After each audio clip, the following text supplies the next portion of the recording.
जय श्री राधे राधे दोस्तों, आप सभी का आपके अपने YouTube चैनल आध्यात्म भक्ति में बहुत बहुत स्वागत है। आइए आज आप सब जानेंगे वर्ष 2024 आश्विन मास शुक्ल पक्ष में पाप अंकुशा एकादशी का व्रत कब धारण किया जा रहा है। तो जानेंगे व्रत के शुभ मुहूर्त के बारे में, पारण समय के बारे में, पारण कब और किस चीज से किया जाएगा, इस दिन भगवान को किस वस्तु का भोग लगाना चाहिए, क्या करना चाहिए और क्या नहीं करना चाहिए। तो आइए जानते हैं इन सभी बातों के बारे में। आश्विन मास शुक्ल पक्ष में पड़ने वाली एकादशी को इसे पापांकुशा एकादशी के नाम से जाना जाता है। इस दिन विशेष प्रकार से भगवान विष्णु के पद्मनाभ स्वरूप की पूजा की जाती है। आप सभी भक्तों को पापांकुशा एकादशी व्रत की ढेर सारी शुभकामनाएं। आप सभी को सभी प्रकार के सुख और समृद्धि की प्राप्ति हो। पापांकुशा एकादशी का व्रत सभी प्रकार के अभीष्ट फलों को प्रदान करने वाला है। इस दिन भगवान पद्मनाभ की पूजा की जाती है। जो फल अत्यंत उग्र तपस्या करने पर प्राप्त होता है वह इस एकादशी के शतांश से भी कम होता है। जो मनुष्य सार गंगाधर भगवान विष्णु की शरण में जाते हैं वे निस्संदेह ही यम यातना से छूट जाते हैं। जो संयोगवश एकादशी के दिन भूखे रह जाते हैं वे भी यम यातना से छूट जाते हैं। अगर कोई वैष्णव भगवान सदाशिव की निंदा करता है तो वे दोनों ही महान पात की और नरक के अधिकारी होते हैं। सहस्त्रों अश्वमेघ एवं राजसूय यज्ञों के करने का महान फल इस व्रत के 16वें भाग के पुण्य के फल के समान भी नहीं है। इस लोक में एकादशी के समान पुण्यों का दाता अन्य कोई व्रत नहीं है। यह एकादशी मोक्षदायिनी होती है।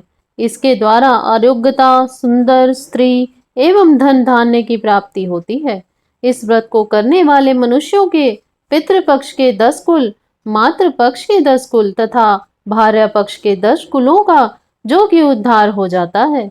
इस व्रत को करने वाला मनुष्य सहज ही अपने समस्त पाप समूहों को नष्ट करता है।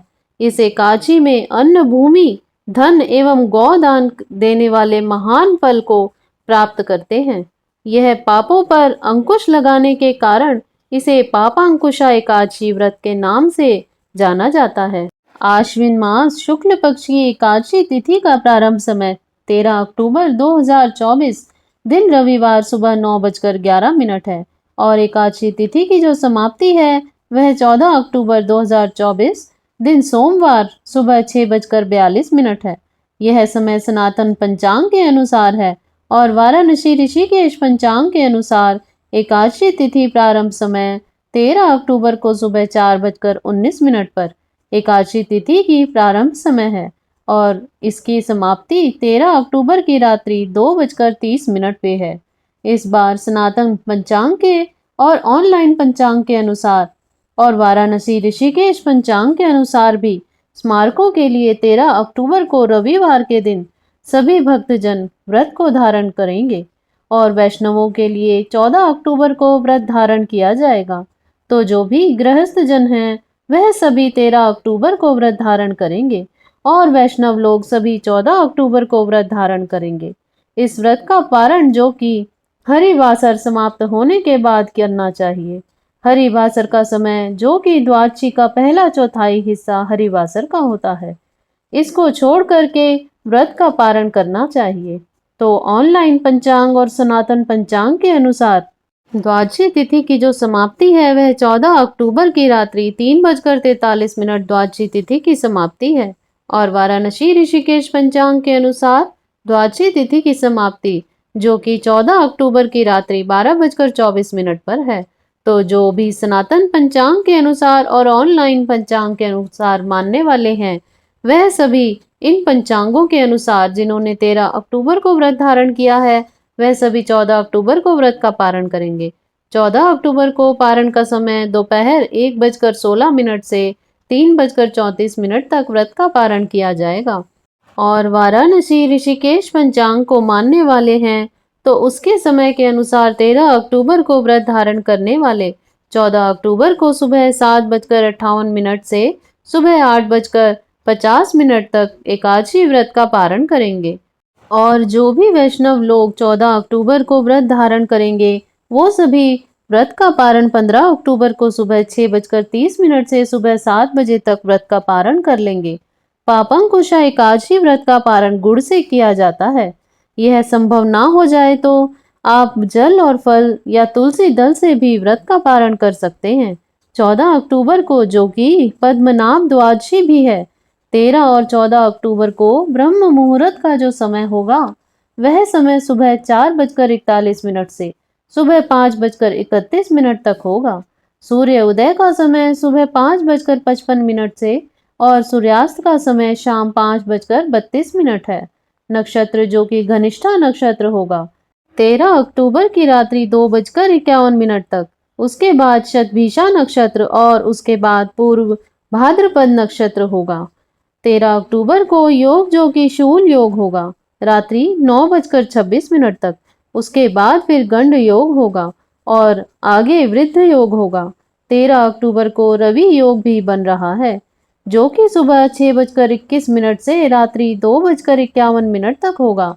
13 अक्टूबर को राहु काल का समय शाम 4:05 से शाम 5:32 तक होगा।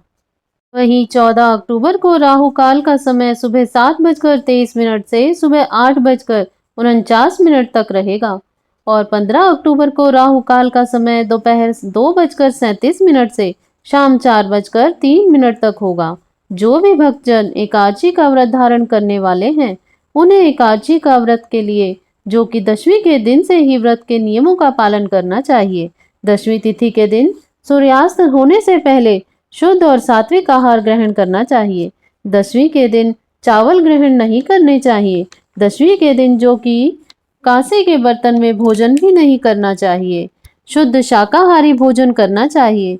मसूर दाल, चना, कोदो चावल, शाक, दूसरे के घर के खाद्य पदार्थ सामग्री आदि भोजन में शामिल नहीं करने चाहिए।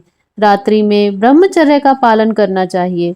एकादशी व्रत का स्मरण करते हुए दशमी की रात्रि में सोना चाहिए।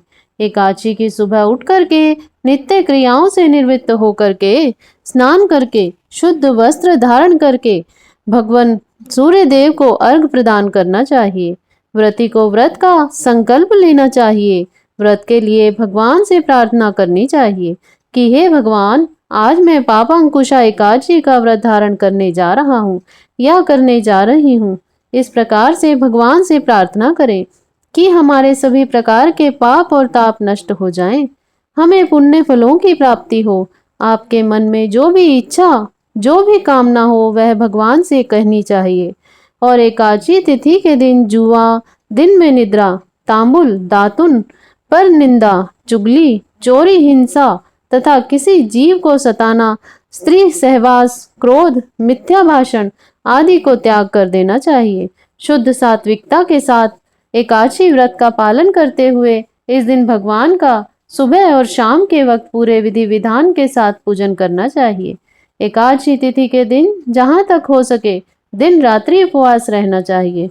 जो उपवास नहीं रह पाते हैं, जिनका स्वास्थ्य सही ना हो, तो आप एक समय फलाहार ग्रहण करके व्रत को धारण करें और भगवान का पूरे विधि विधान के साथ सुबह और शाम के वक्त एकादशी तिथि के दिन पूजन करना चाहिए।